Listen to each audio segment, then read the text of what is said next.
இனிமையான நண்பர்கள், அன்புள்ளம் கொண்ட சொந்தங்கள் அனைவருக்கும் எங்கள் மனமார்ந்த நன்றியுடன் இன்றைக்கு ஒரு புதிய காணொளியை உங்களுக்கு தருகிறோம்.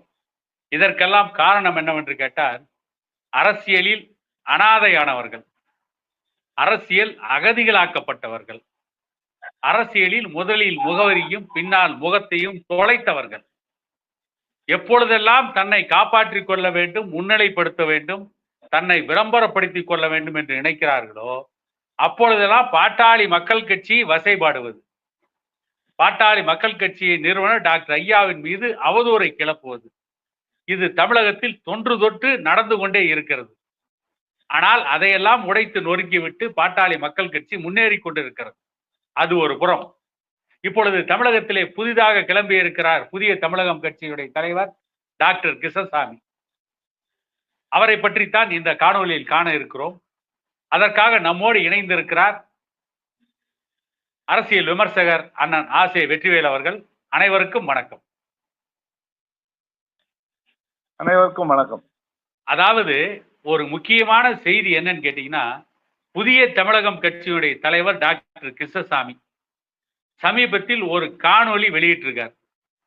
அதுல என்ன சொல்றாருன்னா, 2021ஆம் ஆண்டு தேர்தல் அறிவிக்கப்படுவதற்கு 1 மணி நேரத்திற்கு முன்பு பாட்டாளி மக்கள் கட்சியுடைய நிறுவனர் டாக்டர் ஐயா எடப்பாடி பழனிசாமிக்கு நெருக்கடி கொடுத்து 10.5% இடஒதுக்கீட்டை வாங்கினார்கள். அப்படி வன்னியர்களுக்கு 10.5% இடஒதுக்கீட்டை எடப்பாடி பழனிசாமி கொடுத்த காரணத்தால் தான் அந்த 10.5% இடஒதுக்கீட்டால் பாதிக்கப்பட்ட முக்குளத்தோர் சமூகத்தை சார்ந்தவர்கள் மற்றும் மிகவும் பிற்படுத்தப்பட்ட சமூகத்தில் இருக்கின்ற மற்றவர்கள் எல்லாம் எடப்பாடி பழனிசாமியை தோற்கடித்தார்கள். இன்னொரு முக்கியமான விஷயம் என்னன்னு கேட்டா, எடப்பாடி பழனிசாமி ஆட்சியில் இருந்த பொழுது எவ்வளவோ நன்மைகள் செய்திருந்தும் கூட வன்னியர்களுக்கு இடஒதுக்கீடு கொடுத்ததால் தான் எடப்பாடி பழனிசாமி தோற்றார் என்று பாட்டாளி மக்கள் கட்சியுடைய நிறுவனர் டாக்டர் ஐயாவை பற்றியும் பாமகவை பற்றியும் பல குற்றச்சாட்டுக்களை சொல்லி இருக்கிறார் டாக்டர் கிருஷ்ணசாமி. இதை பற்றி உங்களுடைய பதிலை கூறுங்க. அனைவருக்கும் மீண்டும் ஒரு முறை வணக்கத்தை தெரிவித்துக் கொண்டு, புதிய தமிழகம் கட்சியின் நிறுவனரும் தலைவரும் டாக்டர் கிருஷ்ணசாமி அவர்கள் முன்னாள் சட்டமன்ற உறுப்பினராக இருந்திருக்கிறார். அவருக்கு அரசியல் அனுபவம் இருக்கிறது. அவரோடு பாட்டாளி மக்கள் கட்சிக்கு எந்த விதமான கருத்து முரண்பாடும் இல்லாதுதான் இன்றைய வரையில் பயணிக்கிறோம். அவர் வேண்டுமென்றால் அரசியலுக்காக எதை வேண்டுமென்றாலும் பேசலாம். அதை பற்றி தப்பு இல்லை. அது அவரு கருத்து, அவர் தனிப்பட்ட கருத்து. அது ஒட்டுமொத்த சமூகத்தின் கருத்தாக மாறாது. அவர் தனிப்பட்ட கருத்தை ஒண்ணு பேசியிருக்கிறார். அதோடு மட்டுமல்லாமல் அவர் கட்சிக்கு பேசலாம். அவர் கருத்து இன்னொரு சமூகத்தை பாதிக்கிற அளவுக்கு இருக்கக்கூடாதுல்ல. அதான் அவருடைய கருத்து, அவருக்கு வேணா பெரிய கருத்தா இருக்கலாம். அதே நேரத்துல அவர் கட்சி சார்பா எந்த கருத்தை வேண்டாம்னு சொல்லலாம். ஆனா அதிமுக தோல்விக்கு காரணம் இவங்கதான் அப்படின்னு சொல்ற அளவுக்குலாம் இவருக்கு அதிமுகவில் எந்த உரிமையுமே கிடையாது. அவர் அதனுடைய பொதுச் செயலாளர். அவர் முதலமைச்சராக இருந்தாரு. வன்னிய மக்களுடைய நீண்ட நாள் கோரிக்கை 40 ஆண்டுகளுக்கு மேலாக ஐயாவினுடைய போராட்டம், அதன் நீட்சி தான் இன்னைக்கு உள் ஒதுக்கீடு எதற்கு தேவைப்படுகிறதுன்னா, வன்னியர்களுக்கு கல்வியிலும் வேலை வாய்ப்பிலும் இடஒதுக்கீடு மறுக்கப்பட்டிருக்கிறது. கடந்த 20 ஆண்டுகளாக 20% மிகவும் பின்தங்கிய வகுப்பில் கிடைக்கவில்லை என்ற காரணத்தை சொல்லி அதற்கான தரவுகளை எடுத்து அதன் அடிப்படையில் தான் ஒரு அரசாங்கமானது அறிவிக்கிறது. அதுல குறை இருக்குமானால் அடுத்து அமையக்கூடிய அரசிடம் பேசி எங்களுக்கு இப்படியான குறை இருக்கிறது என்று அதில் இருக்கக்கூடிய உட்பிரிவை சார்ந்தவர்கள் பேசி தீர்வு கண்டு கொள்ளலாம்.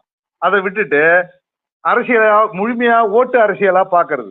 இடஒதுக்கீடு கொடுத்தாதான் ஓட்டு போடணுமா? ஏன் இடஒதுக்கீடு கொடுத்தாலும் இப்ப மற்ற சமுதாயம் எல்லாம் ஓட்டு போடலையா? வன்னியர் மட்டும்தான் ஓட்டு போடுறாங்களா? மற்ற சமுதாயம் இடஒதுக்கீடு வாங்கிட்டா போட்டாங்க. புதிய கருத்து சொல்றேன்னு புதிய தமிழகத்தினுடைய தலைவர் பேசுறது ஏதாவது எந்த விதத்துல துளி அளவு இந்த 10.5க்கும் இடஒதுக்கீட்டு வழங்கினத குறைன்னு பேசுற இடத்துலயா இருக்குது இந்த மாநிலம். சமூக நீதிக்கு முன்மாதிரியான மாநிலம். இல்ல நாம என்ன கேக்குறோம், அந்த 10.5% இடஒதுக்கீடு இப்ப அமல்லையே இல்ல.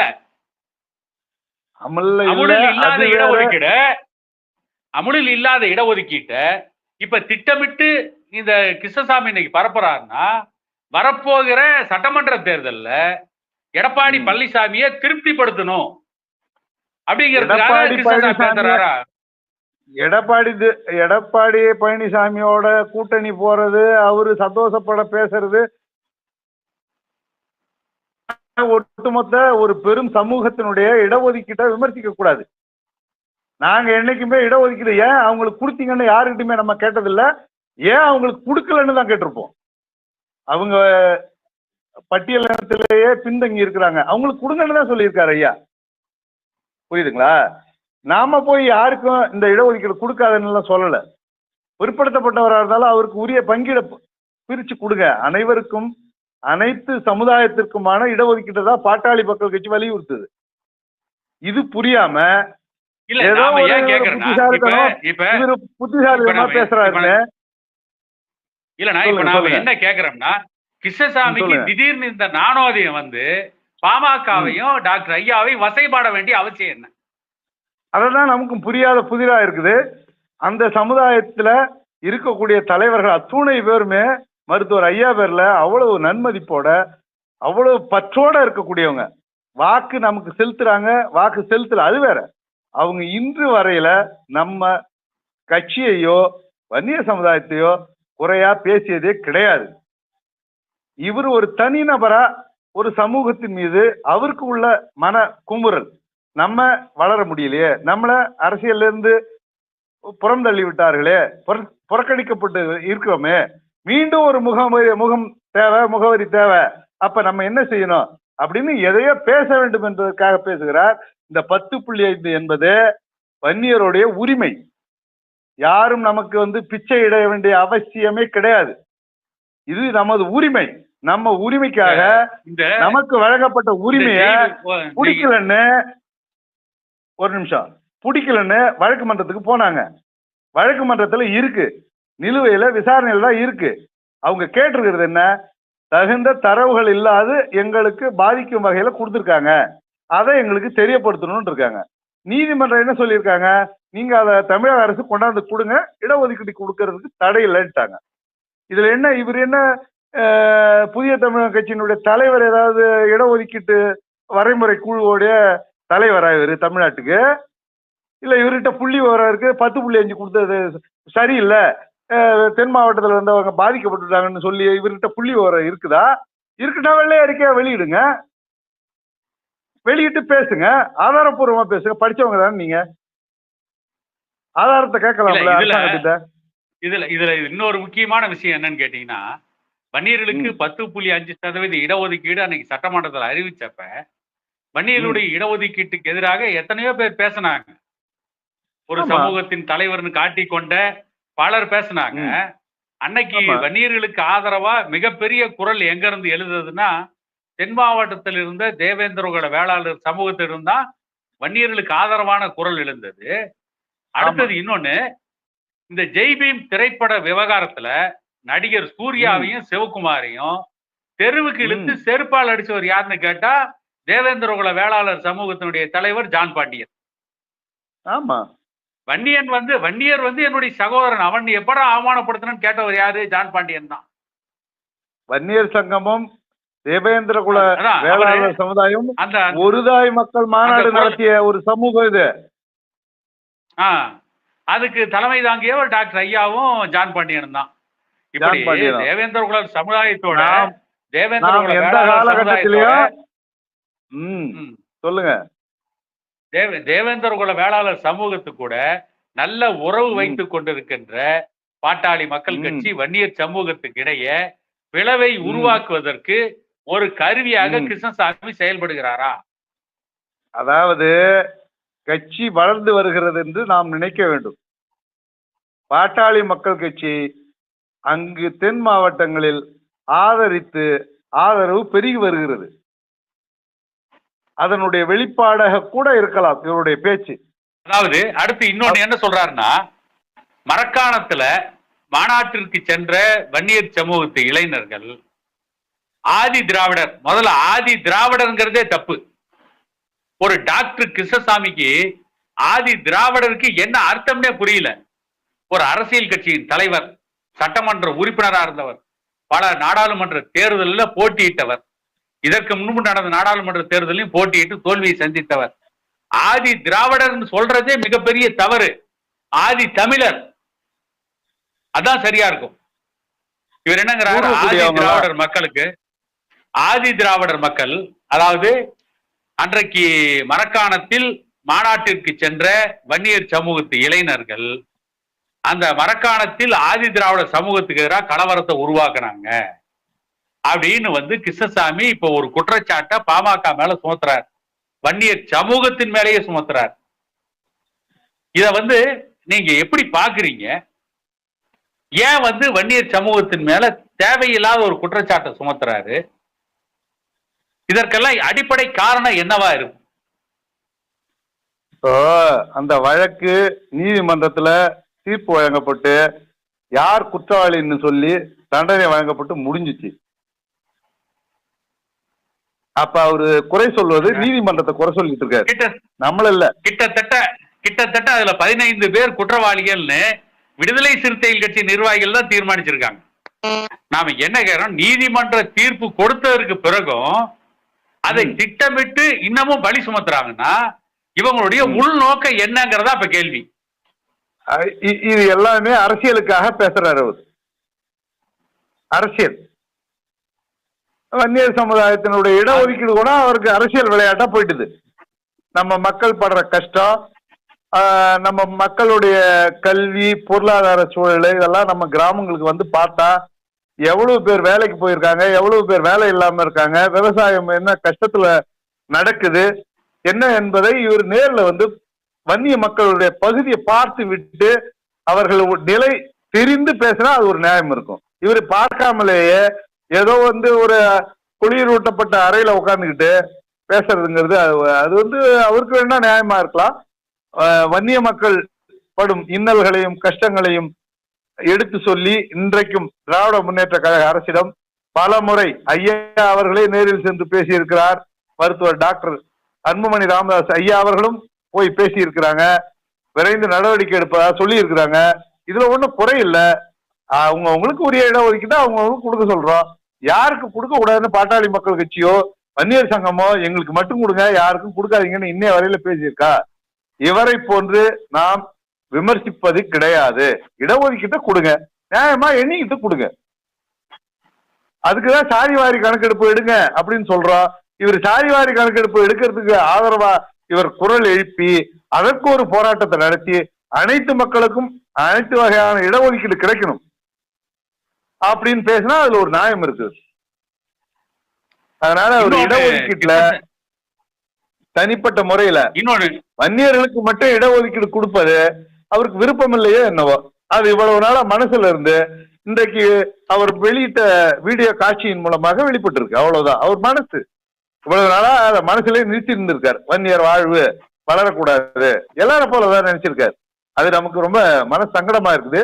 நம்ம எல்லாம் அவரை எந்த காலகட்டத்திலையும் பேசினாலும் நம்ம அதை எதிர்பேச்சு பேசல. இல்ல அதாவது சொல்லுங்க, இதற்கெல்லாம் ஒரு அடிப்படை காரணமா டாக்டர் கிருஷ்ணசாமி என்ன சொல்றாருன்னு கேட்டீங்கன்னா, சொல்லுங்க.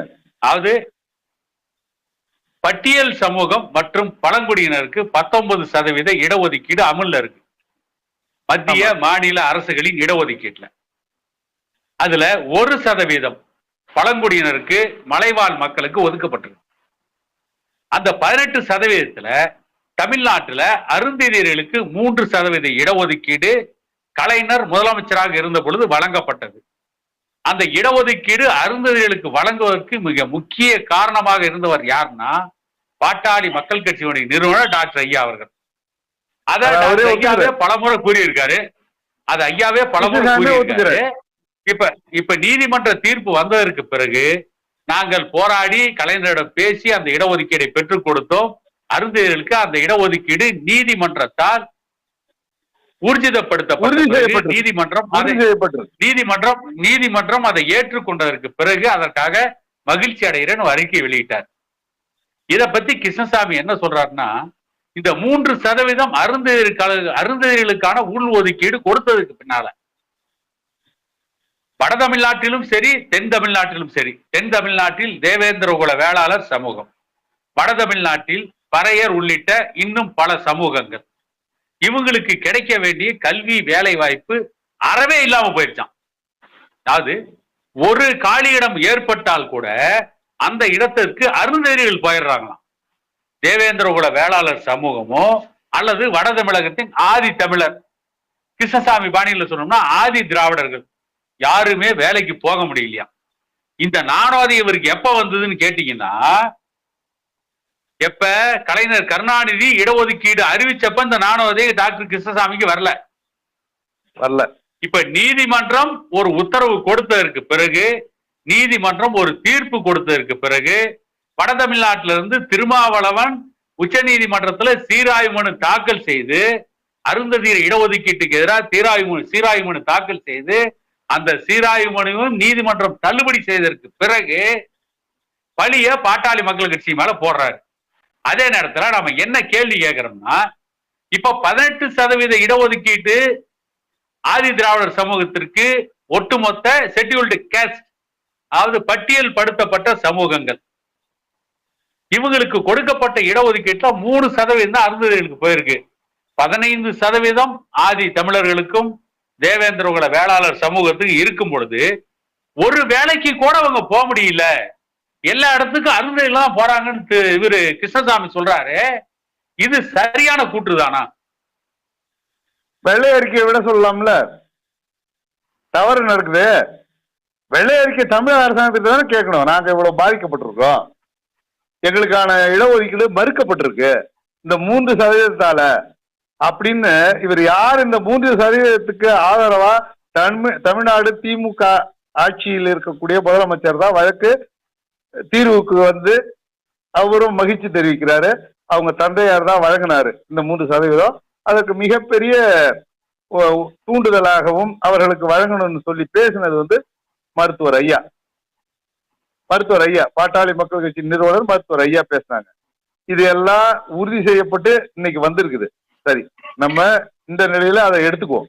ஒண்ணு, இப்போ டாக்டர் கலைஞர் அவர்கள் அறிவித்த இடஒதுக்கீடு சரியில்லைன்னா அதற்கான ஆவணங்களை பெற்று இந்த வகையெல்லாம் நாங்க பாதிக்கப்பட்டிருக்கோம்னு சொல்லி இத்தனை ஆண்டு காலம் வழக்குல கொண்டு போய் சேர்ப்பிச்சு இந்த இடஒதுக்கீட்டை ரத்து செய்யணும்னு வழக்கு நடத்திருக்கலாம். இவங்க 2 பேருமே வந்து விவரம் புரியாதவங்க எல்லாம் இல்ல, விவரங்கள் தெரியும். ஷெட்யூல்டு எந்தெந்த சமுதாயத்தை ஷெட்யூல் பண்ணி அந்த ஷெட்யூல்டு காஸ்ட் இடஒதுக்கீடு இன்னும் இருக்கு அதெல்லாம் பகிர்ந்துக்கணும்னு சொன்னதுல இவங்களுக்கு மட்டும் தனியா பிரிச்சு கொடுக்கறது நியாயம் இல்லைன்னு வாதாடுறதுக்கான ஆவணங்களை தமிழ்நாடு அரசாங்கத்திட்ட வாங்கி ஆதாரப்பூர்வமா கொண்டு போய் கொடுத்து இவங்க முழுமையா கூட ரத்து செய்யறதுக்கு வழக்கு நடத்தி இருக்கலாம். அன்றெல்லாம் சும்மா அரசியலுக்காக பேசிவிட்டு ஏதோ ஒரு கட்சியோட கூட்டணின்னு இருந்து கொண்டு பலன் பெற்று விட்டு இன்னைக்கு வந்து உறுதி செய்யப்பட்டு விட்டது என்னதான், இதற்கு முழு பொறுப்பு திராவிட முன்னேற்ற கழகம் நடவடிக்கை எடுத்து மருத்துவர் ஐயா அவர்கள் 3% பெற்று தந்தார்கள், அருந்ததிய மக்களிடம் இவர்களுக்கு நன்மதிப்பு ஏற்பட்டு விடும் என்ற ஒரு காரணத்தால் இதை ஒரு குழப்பமான சூழலை ஏற்படுத்தி இவர்கள் குழப்பி விட்டார்கள் என்பது போல பேசுகிறார்களே தவிர இது அரசியலுக்காக பேசுவதுதான். எனக்கு தெரிந்து இந்த 15% என்னுடைய யோசனையிலையோ எனக்கு கிடைக்கிற ஒரு தெளிவிலையோ பார்க்கிற பொழுது இந்த 15% பாதிக்கப்பட்டிருந்தா இத்தனை ஆண்டு காலம் இந்த 18% உரிய அலுவலர்லாம் இருக்காங்கல்ல, வேலையில இருக்காங்கல்ல, அவங்க சும்மா இருப்பாங்க. இல்லனா நாம என்ன கேக்குறோம், இந்த 3% இடஒதுக்கீட்டு அருந்ததி போயிட்டாங்க, மீதி 15% இடஒதுக்கீட்டுல அருந்ததியிலே போனாங்களா? அததான் அந்த மாதிரி நடந்திருந்தால் இந்த இடஒதுக்கீட்டால் வேலை வாய்ப்புல இருக்காங்கல்ல, மேல தமிழ்நாடு அரசாங்கத்துல வேலையில இருக்காங்கல்ல, அவங்களுக்கு தெரியும்ல, அவங்க அதை வந்து கண்டிச்சு இது மாதிரிலாம் நடக்குதுன்னு உடனடியாக உங்கள்கிட்ட சொல்லி, நீங்க பாராளுமன்ற உறுப்பினர் இருக்கீங்க, சட்டமன்ற உறுப்பினர் இருக்கீங்க, உங்களை பேச சொல்லுவாங்களே. அப்ப அந்த 15% இடஒதுக்கீடு இப்ப செயல்படுத்தாம இருக்காங்களா தமிழ்நாடு அரசு? அதையும் தமிழக இடஒதுக்கீட்டுலயே 15% இடஒதுக்கீட்டுலயே அருந்ததியர்கள் போறாங்களா? எப்படிப்பட்ட ஒரு பீதிய இவர் கிருஷ்ணசாமி கிளப்பிட்டு இருக்காரு. இது வந்து அரசியல ஒரு கடைந்தெடுத்த பொய்யா தெரியலையா இவருக்கு கிருஷ்ணசாமிக்கு?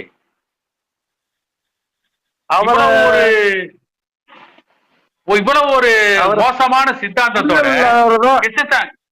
இல்ல இவ்வளவு ஒரு மோசமான ஒரு காழ்ப்புணர்ச்சியோட செயல்படுற ஒரு தலைவர் பின்னால எப்படி ஒரு மிக பெரும் சமூகம் வரும்?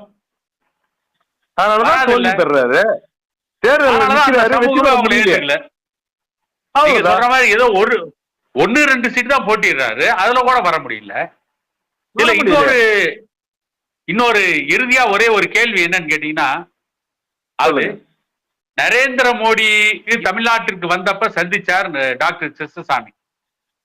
அப்ப என்ன கேள்வி எழுப்புனாங்க, அப்ப என்ன கோரிக்கை நரேந்திர மோடி எழுப்புனாங்கன்னா, தேவேந்திர குல வேளாளர் சமூகத்தை பட்டியல் சமூகத்திலிருந்து வெளியேற்றணும். நாங்க வந்து பின்தங்கிய வகுப்புலையோ அல்லது மிகவும் பின்தங்கிய வகுப்புலையோ இருந்துக்கிறோம், எங்களை ஏன் பட்டியல் சமூகத்துல வச்சிருக்கிறீங்க அப்படின்னு சொல்லி நரேந்திர மோடியிடம் கோரிக்கை எழுப்பியது இதே டாக்டர் கிருஷ்ணசாமி.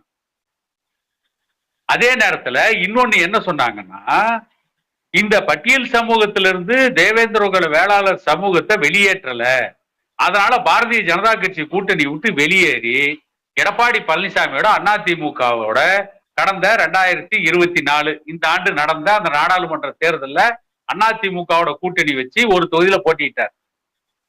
இதுல இன்னொரு முக்கியமான விஷயம் என்னன்னு கேட்டா, அந்த சமயத்துல ஒரு வலைதளத்துல பேசின சவுக்கு சங்கர், அவரும் வந்து தேவேந்திர குல வேளாளர் சமூகத்தை சார்ந்தவர் நினைக்கிற சவுக்கு சங்கர், எனக்கு அது சரியா தெரியல, நான் கேள்விப்பட்ட வரை அது உண்மையா பொய்யா தெரியல, இருக்கலாம் இல்லாமலும் இருக்கலாம்.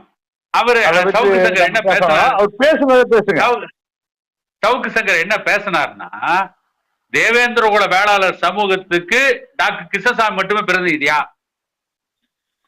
தேவேந்திர குல வேளாளர் சமூகம் மிகவும் விளிம்பு நிலையில் இருக்கிறவங்க நிறைய பேர் இருக்கிறாங்க, அவங்களை எப்படி பட்டியல் சமூகத்தை விட்டு வெளியேற்ற சொல்லலாம் அப்படின்னு சவுக்கு சங்கரே பேசியிருக்காரு.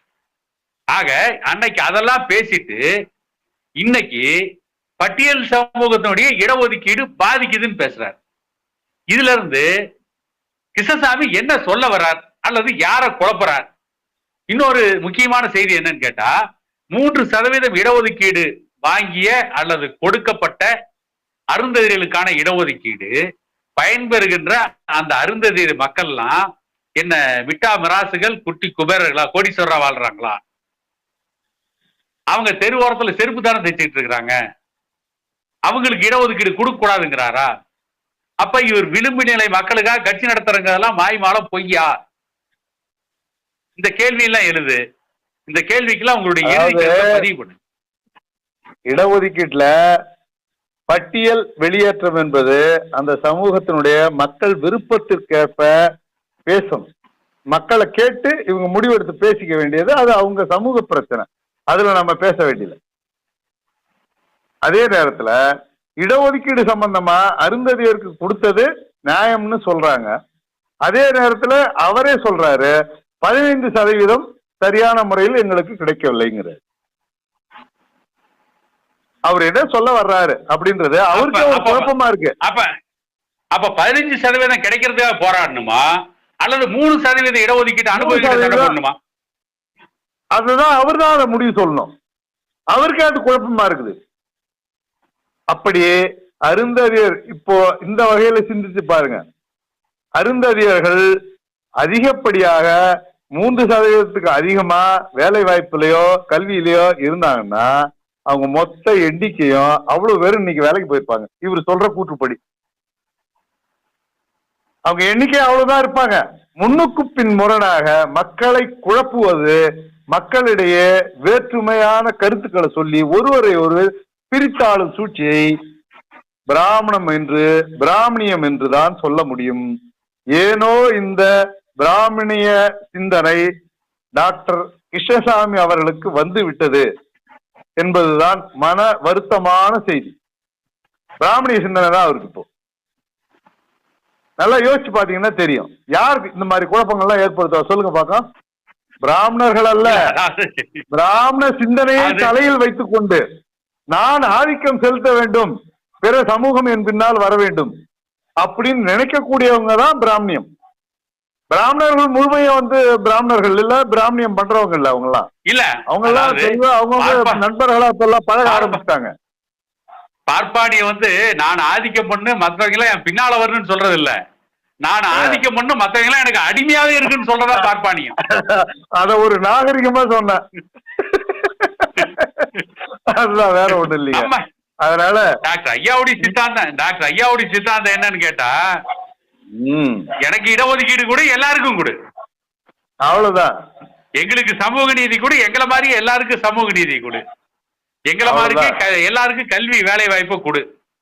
இதுதான் நம்மளுடைய சித்தாந்தம், இதுதான் நம்மளுடைய கோட்பாடு, நம்மளுடைய அரசியல், நம்முடைய நாகரிகம். இந்த நாகரிகம் இருக்கிற டாக்டர் ஐயாவை தான், இந்த நாகரிகம் இருக்கிற டாக்டர் ஐயாவை தான் கிருஷ்ணசாமி போன்றவங்களா தன்னுடைய அரசியல் லாபத்திற்காக எதுக்குறாங்க அப்படிங்கறதா திட்டவட்டமா தெரியும், தெளிவா தெரியுது. இன்னொன்னு, மருத்துவர் ஐயா சொன்னது இடஒதுக்கீட்டுல ரொம்ப தெளிவா புரிஞ்சுக்கணும். அரசு சூரத்தேங்காய் விடுற, பொறுக்கிறவங்க பொறுக்கி அதிக அளவுல கிடைக்கிறவங்க பலன் பெற்றுக்கிட்டோம்.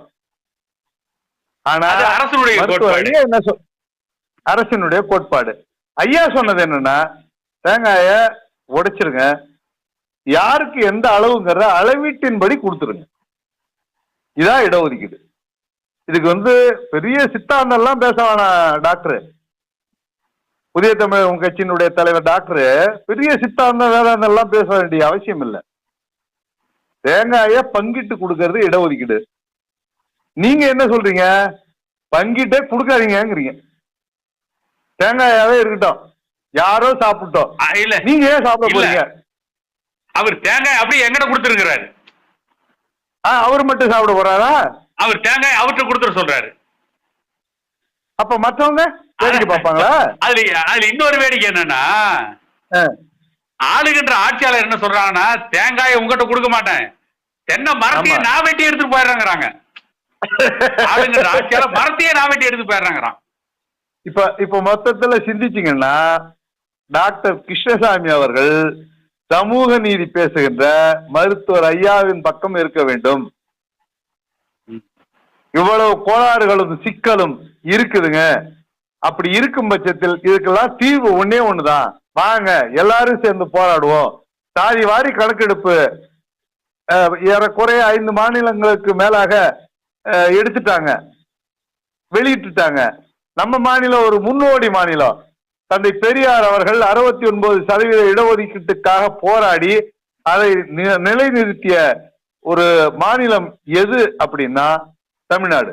இன்னைக்கு அதை பேச மறந்துட்டோமே, 69% இடஒதுக்கீடு அறிவிக்கப்படாமலே இவருக்கு கிடைச்சிட்டு இருக்குதான். அது சும்மா ஏமாற்று வேலைங்கிறார், ஒரு காணொலியில பேசியிருக்காரு டாக்டர் கிருஷ்ணசாமி பேசியிருக்காரு. 69% அரசியல் சட்ட பிரிவு 9வது அட்டவணையில சேர்த்து இன்னைக்கு வரைக்கும் அதுக்கு அங்கீகாரம் இருக்குன்னா அது காரணம் ஜெயலலிதா தான். விருப்பு வெறுப்புக்கு அப்பாற்பட்டு ஒத்துக்கிறோம். அதுல இன்னொரு முக்கியமான விஷயம் என்னன்னு கேட்டா, அன்னைக்கு வக்கீல் விஜயன் மட்டும் சுப்ரீம் கோர்ட்டுக்கு போயிருந்தானா அந்த 69% இடஒதுக்கீடு கேள்விக்குறியா இருக்கும். ஜெயலலிதா பண்ண ஒரு மிகப்பெரிய ஒரு நல்ல காரியம். இதெல்லாம் தெரியாம கிருஷ்ணசாமி போன்றவர்கள் எல்லாம் வளரிட்டு இருக்கிறாங்க, தன்னுடைய அரசியல் ஆதாயத்துக்காக பேசிட்டு இருக்காங்க. தெரிந்தே குழப்புவது, தெரியாம குழப்புவது. இவர் எப்படின்னா தெரிஞ்சு எல்லாத்தையும் புரிஞ்சே குழப்பத்தை ஏற்படுத்துற ஒரு குழப்பவாதி. எல்லோருக்கும் இடஒதுக்கீடு கிடைக்க வேண்டும் என்பது உறுதியாக இருக்கக்கூடிய ஒரு கட்சி எதுனா பாட்டாளி மக்கள் கட்சி. நம்மை விமர்சிப்பதற்கு பாட்டாளி மக்கள் கட்சியோ அதன் நிறுவன தலைவரையோ விமர்சித்து பேசுவதற்கு புதிய தமிழகம் கட்சியினுடைய நிறுவன தலைவர் டாக்டர் கிருஷ்ணசாமி அவர்கள் எந்த வகையிலும் உதவியாக இருந்தவர்கள. இது போன்ற பேச்சு மிகுந்த மன வருத்தத்தை அளிக்கிறது. வன்னியர் சமுதாயமும் தேவேந்திர குல சமுதாயமும் சகோதர சமுதாயம். நீங்கள் பேசியதால் நாங்கள் பேச மாட்டோம். உங்களுக்கு கிடைக்க வேண்டிய நீதியை நீங்கள் பெற்றுக்கொள்ளுங்கள். அதற்கு மருத்துவர் ஐயாவே முன்னின்று போராட்டம் நடத்துவார். அது போன்ற எந்த விதமான தவறும் இருப்பது போல தெரியவில்லை. அப்படி இருக்கும் பட்சத்தில் தமிழக அரசாங்கத்திடம் வெள்ளை அறிக்கையை பெற்று அதற்கான ஆவணங்களை சமர்ப்பித்து நீதியை பெற்றிடலாம். இந்த வகையிலே அன்போடு வேண்டி வாய்ப்புக்கு நன்றி பாராட்டி விடைபெறுகிறேன். நன்றி, வணக்கம். அனைவருக்கும் வணக்கம், நன்றி. மீண்டும் ஒரு காணொளியில், ஒரு விழிப்புணர்வு காணொளியில் உங்களை சந்திப்போம். அதுவரை உங்களிடமிருந்து விடைபெறுகிறேன்.